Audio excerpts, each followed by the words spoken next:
today we are going to solve question number 3.24 from Fundamental of Electric Circuit by Alexandra and Sedico. The question is that we have to calculate V0 जो कि आपके पास 8 ohm resistor के across जो voltage appear हो रहा है, इसे calculate करना है using nodal analysis and MATLAB. बहरहाल इस सवाल में MATLAB भी यूज़ किया जा सकता है, लेकिन हम अभी जो सॉल्व करेंगे उसके अंदर MATLAB का इस्तेमाल नहीं करेंगे, क्योंकि V0 कैलकुलेट करना है और ये आपके पास नोड 1 और नोड 4 के दरमियान आता है। तो इन दो नोड्स के वोल्टेज कैलकुलेट करने के बाद ऑटोमेटिकली हमें V0 मिल सकता है, तो इसलिए हम मैटलैब का इस्तेमाल नहीं करेंगे। लेकिन इससे जो अगला सवाल है उसके अंदर हम ज़रूर मैटलैब का इस्तेमाल करेंगे। देखिए, इस सवाल को नोडल एनालिसिस के थ्रू करना है, तो हमारे पास सबसे पहले तो हम ग्राउंड नोड या फिर रेफरेंस नोड सेलेक्ट करते हैं। उसके बाद आपने आइडेंटिफाई करना होता है और कौन सी नॉन रेफरेंस नोड्स हैं आपके पास। 1 तो ये है आपके पास, हमने V1 का नाम दिया, इसे V2 एंड देन इसके पास इसको V3 एंड देन V4 का नाम दिया है। अगर हम नोड 1 की बात करें, एट नोड 1 की बात करें तो वहाँ पर करंट का क्या फ्लो है और किस डायरेक्शन में, इसका एनालाइज करते हैं। तो एक करंट तो आपके पास सिंपल है, ग्राउंड की तरफ जाएगा, जाहिर सी बात है नोड 1 से नोड 2 की तरफ जाएगा, इसे हम I1 का नाम देते हैं। और इसी तरह से एक करंट आपकी डायरेक्शन जिसकी 4 एम्पेयर है जो कि नोड 1 की तरफ जा रहा है, इसे हमने नोड 2 का I2 का नाम दिया हुआ है। एंड देन एक करंट ऐसा है जो लीव कर रहा है नोड 1 से होता हुआ आपके पास नोड 4 की तरफ जा रहा है, यानी V4 की तरफ जा रहा है, इसे हमने I3 का नाम दिया हुआ है। अगर नोड 1 को अगर एनालाइज करें तो देखें इसके अंदर लीविंग करंट, हमें पता है KCL में ये होता है कि इंटरिंग और लीविंग करंट के साइन डिफरेंट होते हैं। तो हम ये कर सकते हैं कि आपके पास इंटरिंग जो है I2 इज इक्वल्स टू आपके पास I1 प्लस I3 हो सकता है, बिल्कुल हो सकता है, क्योंकि इज इक्वल्स टू के उस पार होने के बाद देखें इंटरिंग करंट जो कि I2 है उसका साइन डिफरेंट है I1 और I2 I3 के जो कि लीव कर रहे हैं। तो I2 की बात करूँ तो सिंपल I2 आपके पास गिवन है जो कि 4 एम्पेयर है।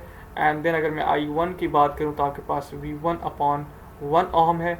एंड इस तरह से अगर मैं I3 की बात करूँ तो देखें हाई पोटेंशियल जो है V1 है और लो पोटेंशियल हमारे पास V4 है। हमें पता है करंट फ्लो करता है high potential to low potential, तो आपके पास V1 माइनस V4 अपॉन आपके पास 8 ओम I3 हो जाता है। सिंपली इनको वैल्यूज़ को सब्स्टिट्यूट करना है इस इक्वेशन के अंदर, इसको हम इक्वेशन नंबर 1 का नाम दे देते हैं।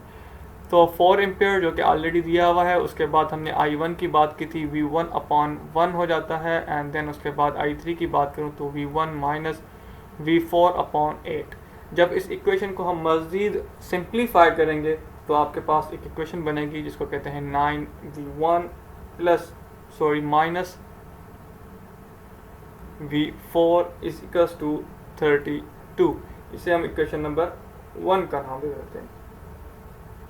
और अब हम सॉल्व करते हैं नोड 4 को, क्योंकि हमें V0 कैलकुलेट करना है जो कि V1 और V4 के दरमियान पाया जाता है। देन एट नोड 2 की बात करूं तो एट नोड 2 की बात करूं, नोड 4 की बात करूं तो यहाँ पर देखें कि एक करंट आपके पास ये इंटर हो रहा है एंड एक करंट आपके पास ये लीव कर रहा है। देखें इस करंट को हम I4 का नाम दे देते हैं एंड इस करंट को हम I5 का नाम दे देते हैं। तो देखें इंटरिंग करंट आपके पास I4 है एंड देन प्लस I3 है और लीविंग करंट आपके पास I5 है। तो हमें इंटरिंग करंट जो कि सबसे पहले I4 जो कि 2 एम्पेयर है जो कि ऑलरेडी दिया हुआ है, I4 is equals to 2 ampere. And इसी तरह से मैं I5 की बात करूं तो जो सिंपल है V4 अपॉन आपके पास 1 ओम आया था। देखिए यहाँ से करंट फ्लो कर रहा है तो आपके पास V4 अपॉन आपके पास 1 ओम रजिस्टर। I4 की बात करूं तो यहाँ पे सिंपल हमने देखा कि वो 2 एम्पेयर था, सॉरी इसके साथ साथ आपके पास प्लस I4 के साथ आपके पास I3 आ रहा है जो कि हमने ऑलरेडी यहाँ पे कैलकुलेट किया हुआ है। V1 माइनस V4 अपॉन 8 है, देन इज इक्वल्स टू आपके पास V4 आ जाता है। जब इस इक्वेशन को मज़ीद सिंप्लीफाई करेंगे तो हमारे पास इक्वेशन कुछ इस तरह की आएगी, V1 minus 9V4 is equals to 16। ये इक्वेशन नंबर 2 का नाम देते हैं। देखिए अब इन दोनों इक्वेशन में हमारे पास V1 V4 अननोन है, हमें सिंपल साइमल्टेनियसली इस इक्वेशन को सॉल्व करना है। सिंपल कैलकुलेटर में जाना है, साइंटिफिक कैलकुलेटर में मोड के ऑप्शन में इक्वेशन के ऑप्शन में जाना है और फर्स्ट टाइप की इक्वेशन को सिलेक्ट करना है, तो उसमें सिंपल वैल्यूज पुट करनी है।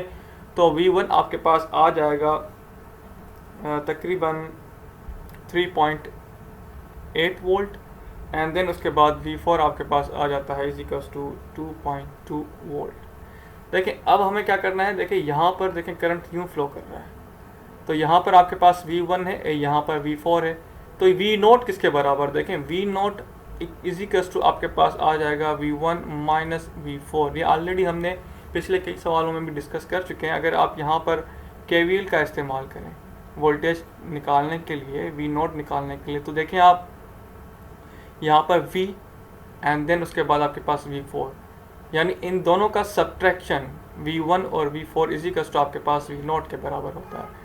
तो यहाँ पर भी आप देखें कि हमने अगर इस करंट की बात ना करें, सिर्फ वोल्टेज की बात करें, तो आपके पास V1 माइनस V4 आ रहा है।